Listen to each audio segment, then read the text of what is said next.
کیا وہ بندہ ان کوالیفیکیشنز کا حامل ہے جو ہمارے رب کو اس سے درکار ہے؟ 2، کیا یہ بندہ رب کی طرف سے آئی ہوئی آزمائشوں سے سرخرو ہو سکتا ہے؟ آئے ہم مختصراً دیکھتے ہیں کہ کیا خان صاحب کے پاس وہ کوالیفیکیشنز ہیں۔ میں نے ان کوالیفیکیشنز کو ایک ایک کر کے مختصراً بیان کیا ہے۔ نمبر 1، نیت کی سچائی اور خلوص۔ کوئی کتنا بھی بڑا لیڈر کیوں نہ ہو ناظرین، اگر اس کی نیت ہی صحیح نہ ہو تو ایسے لیڈر کو منافق کہتے ہیں، اور بڑا لیڈر کبھی بھی منافق نہیں ہوتا۔ اگر خان کی زندگی اور سیاست کو دیکھا جائے تو کبھی کسی نے خان کے لیے منافقت کا لفظ استعمال نہیں کیا۔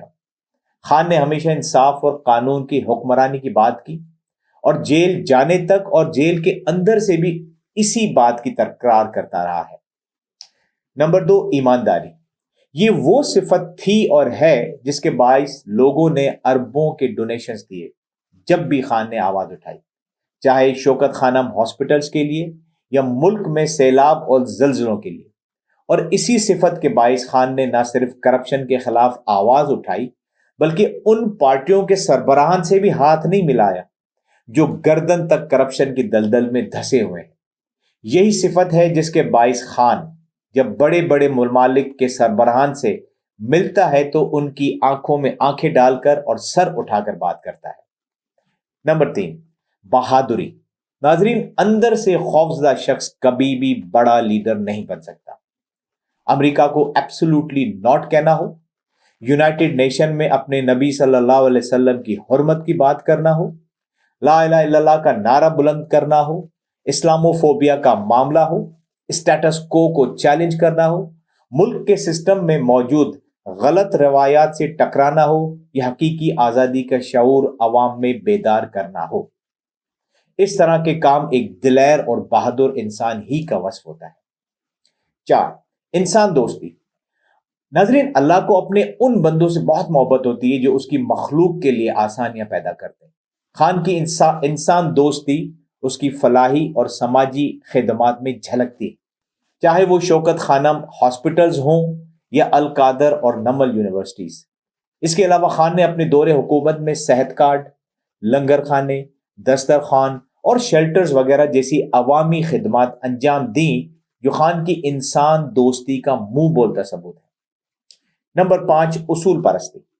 یہ اصول پرستی ہی ہوتی ہے جس کے باعث کوئی انسان اپنے موقف پر ڈٹ کر کھڑا ہو جاتا ہے۔ خان کی اصول پرستی اور موقف پر ڈٹ جانے کی کئی مثالیں ہیں، لیکن اگر آپ حالات حاضرہ کا جائزہ لیں جہاں خان گزشتہ کئی ماہ سے جیل کی سختیوں کو جھیل رہا ہے لیکن وہ اپنے موقف سے پیچھے نہیں ہٹ رہا، سسٹم سے کوئی ڈیل نہیں کر رہا، ورنہ وہ کب کا ملک سے باہر جا چکا ہوتا یا آزاد ہو کر کمپرومائز ہو چکا ہوتا۔ تاریخ میں آج تک کوئی ایسا شخص نہیں ہوگا جس پر اتنے کم وقت میں 200 سے زیادہ مقدمے بنا دیے گئے ہوں، لیکن خان ہے کہ جھکنے کا نام ہی نہیں لے رہا۔ 6، عوام میں پذیرائی۔ ایک بڑا اور عوامی لیڈر وہ ہوتا ہے جس کے چاہنے اور ماننے والے ملک کے ہر کونے میں موجود ہوں۔ خان فیڈریشن کی علامت ہے کیونکہ اس کی پارٹی کو 5 صوبوں میں نمائندگی حاصل ہے۔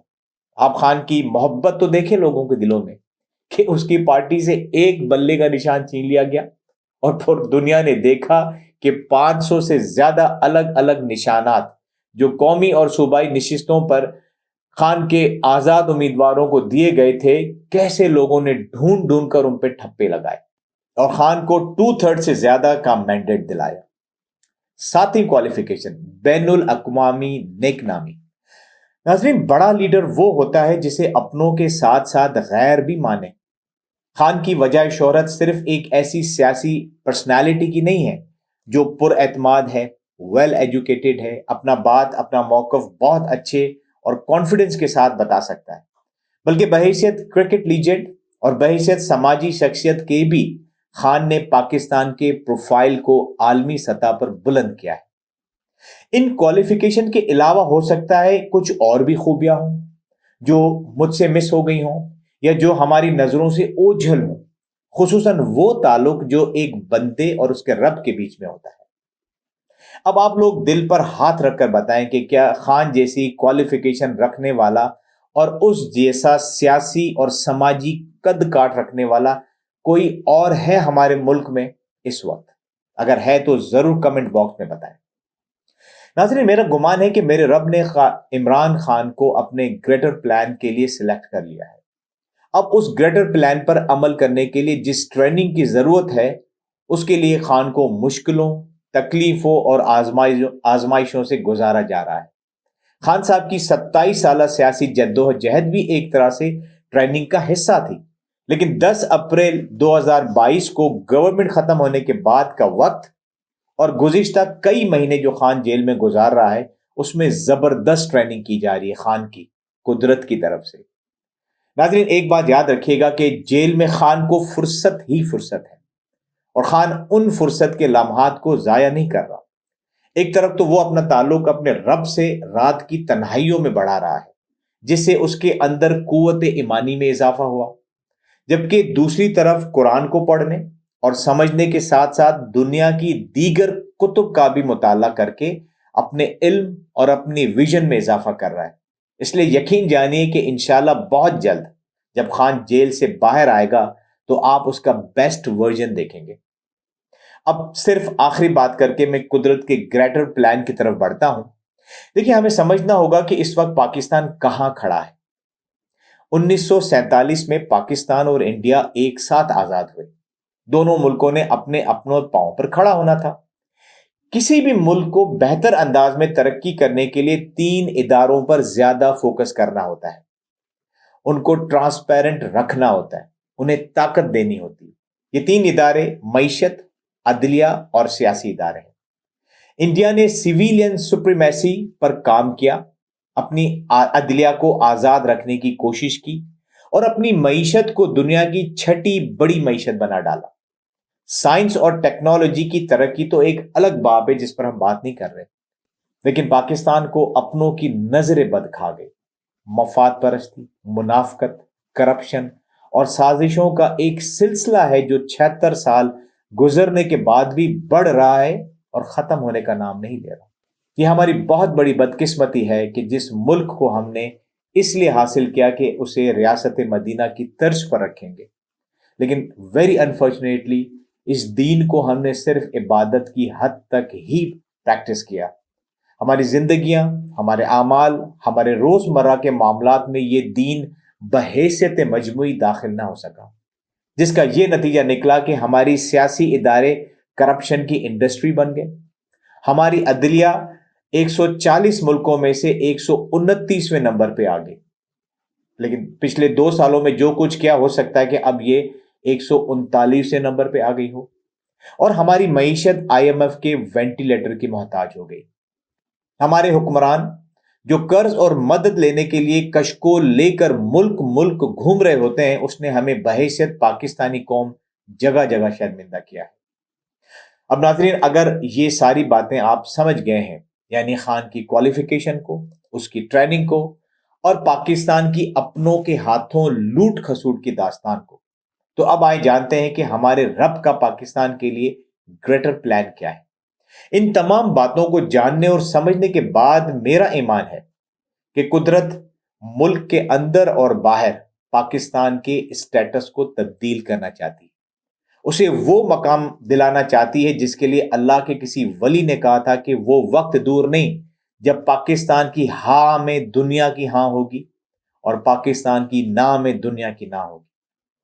اور ناظرین، تبدیلیاں اچانک سے نہیں آتی، ان کے لیے لوگوں کو بدلنا ہوتا ہے، ان کی شعور سازی کرنی پڑتی ہے، لوگوں کو مخصوص حالات سے گزارنا پڑتا ہے، اور اس کے ساتھ ساتھ قدرت نے ان لوگوں، ان قوتوں کو بھی ایکسپوز کرنا ہوتا ہے جنہوں نے اپنی مفاد پرستی، مکاری اور منافقت سے ملک کو اس حال تک پہنچایا ہوتا ہے۔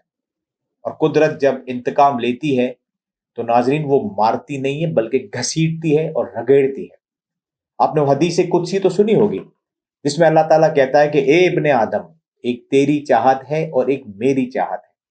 اگر تم نے خود کو میری چاہت کے حوالے کر دیا تو میں تمہیں وہ بھی دوں گا جو تیری چاہت ہے، لیکن اگر تم نے میری چاہت کی مخالفت کی تو میں تجھے تیری چاہت کے اندر تھکا دوں گا، تیری چاہت کے اندر تھکا دوں گا، لیکن ہوگا وہی جو میری چاہت ہے۔ تو ناظرین، اگر آپ اچھے آئی کیو لیول کے حامل ہیں تو ان لوگوں، ان سیاستدانوں، ان قوتوں کے تھکنے، گھسیٹے جانے، ذلیل اور رسوا ہونے کو محسوس کر سکتے ہیں۔ لیکن یہ سب کچھ ہوگا کیسے؟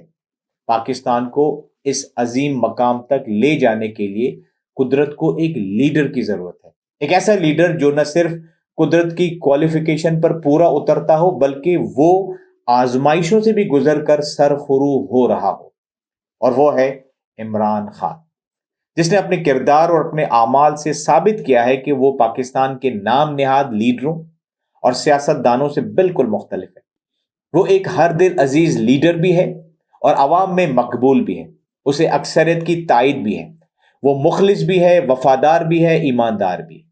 سخت اذیتوں اور مشکلوں سے گزرنے کے باوجود وہ اپنے اصولی موقف پر ڈٹا ہوا بھی ہے۔ پاکستان کے اندر عمران خان نہ صرف فیڈریشن کی علامت ہے بلکہ بین الاقوامی سطح پر بھی اسلامی ممالک کے ساتھ ساتھ روس، چین اور مغربی ممالک اس کی قائدانہ صلاحیتوں، دلیری، سچائی اور اصول پرستی کے قائل ہیں۔ تو کھیل شروع ہو چکا ہے، انقلاب اور حقیقی آزادی کی طرف سفر شروع ہو چکا۔ قائد اعظم محمد علی جناح، ماؤ زیتنگ، امام خمینی، نیلسن منڈیلا، فیڈل کاسٹرو، ان کے انقلابات کے بعد اب دنیا بہت جلد ایک نئے انقلاب اور ایک نئی سیاسی تبدیلی کو دیکھ پائے گی۔ بس تھوڑا سا انتظار کرنا ہوگا۔ کوئی کچھ بھی کہے، خان کی جان کو انشاءاللہ کوئی خطرہ نہیں ہے۔ خان کو قدرت اپنے اعلیٰ مقصد کے لیے سلیکٹ کر چکی ہے اور وہی اس کی مقصد کی تکمیل تک اس کی حفاظت بھی کرے گی۔ خان کہیں نہیں جا رہا، خان آ رہا ہے، بلیو می۔